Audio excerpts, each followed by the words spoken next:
आमदार सुहास कांदे यांच्या पाठपुराव्यामुळे मनमाडमधील IUDP व झोपडपट्टी धारकांना हक्काचे घर मिळवण्याच्या प्रक्रियेला मिळाली चालना। आमदार सुहास कांदे यांच्या पाठपुराव्यामुळे मनमाड शहरातील IUDP व झोपडपट्टी धारकांना हक्काचे घर मिळवण्याच्या प्रक्रियेला चालना मिळाली असून मनमाड नगर परिषद हद्दीतील नागरिकांना सर्वांसाठी घरे 2022 या धोरणाची प्रभावी अंमलबजावणी करण्यासाठी शासकीय जमिनीवरील निवासी प्रयोजनासाठी केलेली अतिक्रमणे नियमानुकूल करणे, या निमित्ताने सत्ता प्रकार भोगवटदार वर्ग 2 मिळकती धारकांच्या मिळकती नियमित करण्याच्या अनुषंगाने मनमाड शहरात भव्य 3 दिवसीय शिबिराच्या आयोजनास सुरुवात करण्यात आली। पहिल्या दिवशीचे शिबिर साई प्रसन्न मंगल कार्यालय चांदवड रोड येथे आज संपन्न झाले। या शुभ कार्याच्या उपस्थितीत महायुतीच्या पदाधिकाऱ्यांच्या हस्ते श्रीफळ वाढवत शुभारंभ करण्यात आला।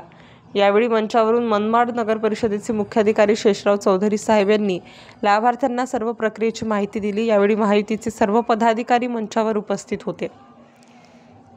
आजच्या शिबिरामध्ये IUDP तसेच अतिक्रमित झोपडपट्ट्यांमधील नागरिकांनी उपस्थित राहून संबंधित कागदपत्रांची पूर्तता करत अर्ज भरून दिला। यावेळी नगरपालिका प्रशासनाने सर्व अधिकारी वर्ग उपस्थित होते।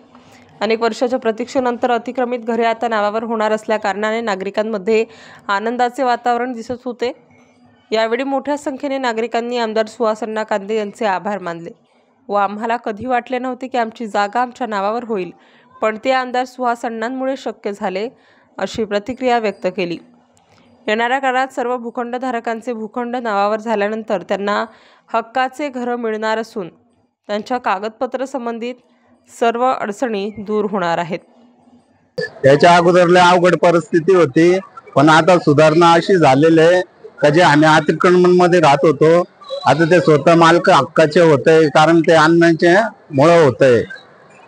याच्या अगोदर फार कठीण मध्ये आम्ही परिस्थिती काढलेली आहे। अतिक्रमण अशी वस्तू आहे कधी बी म्हणजे एक भीतीच होती आमच्या परिवारांना बी, कधी बी काय होऊ शकतंय, झोपा यायची नाही। त्याच्यामुळे आज आम्हाला सारा आधार फार भेटलाय। आता तुमच्या स्वतःच्या नावावर घर बनवलं काय? हो, फार चांगलं आहे। आता स्वतःच्या नावावर झालं तर 100% आम्हाला हे काहीतरी लाभ भेटल, त्याचं घरकुलचं म्हणा, घरकुल योजनेचं म्हणा, कर्जचं म्हणा, काय ना काय भेटल आम्हाला लाभ।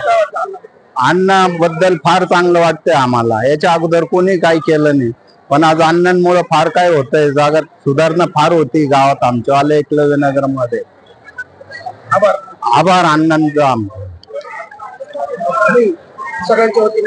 सगळ्यांच्या वतीने हो नाशिक स्टार न्यूज साठी बाबासाहेब कदम, नांदगाव।